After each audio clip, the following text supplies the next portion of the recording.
నమస్తే అందరికీ. ఐఎమ్ చంద్రశేఖర్, మహాజన రాష్ట్ర సమితి, ఆంధ్రప్రదేశ్.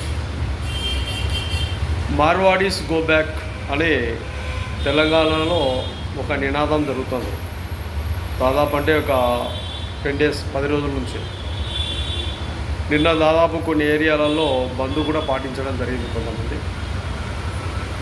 మార్వాడీస్ అనే వ్యక్తులు భారతదేశంలో దాదాపు 1, 2, 3 రాష్ట్రాల వ్యక్తులు. బ్రిటిష్ వాళ్ళు కాదు. బ్రిటిష్ వాడు మన పైన ఇబ్బందులు గురి చేసినాడు. అప్పట్లో ఒక ఉద్యమం స్టార్ట్ అయింది. ఆ ఉద్యమానికి సంబంధించి స్ఫూర్తి విధానంతో ఎంతోమంది నాయకులు వచ్చారు.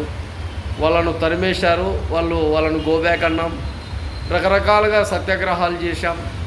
రకరకాలుగా అప్పటి నాయకత్వం ఒక బలోపేతమైన విధానాన్ని ఏర్పాటు చేసి వాళ్ళ దేశానికి వాళ్ళని తరిమేశాం. అలా అని అప్పట్లో ఉండే విధానాలు ఆ విధంగా ఉండేటి. ప్రపంచంలో ఈరోజు ఈ దేశంలో ఉండేవాడు వేరే దేశంలో ఉన్నాడు, వేరే దేశంలో ఉండేవాడు ఈ దేశంలో ఉన్నాడు.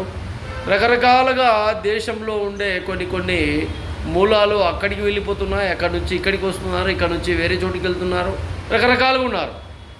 అదే విధానంలో ఇప్పుడు Saudi Arabia, Kuwait, Muscat, Khattar ఇవన్నీ తీసుకుంటే మన ఆంధ్రప్రదేశ్, తెలంగాణలో ఉండే ప్రజలు చాలామంది ఆ దేశాలలో పనిచేస్తున్నారు.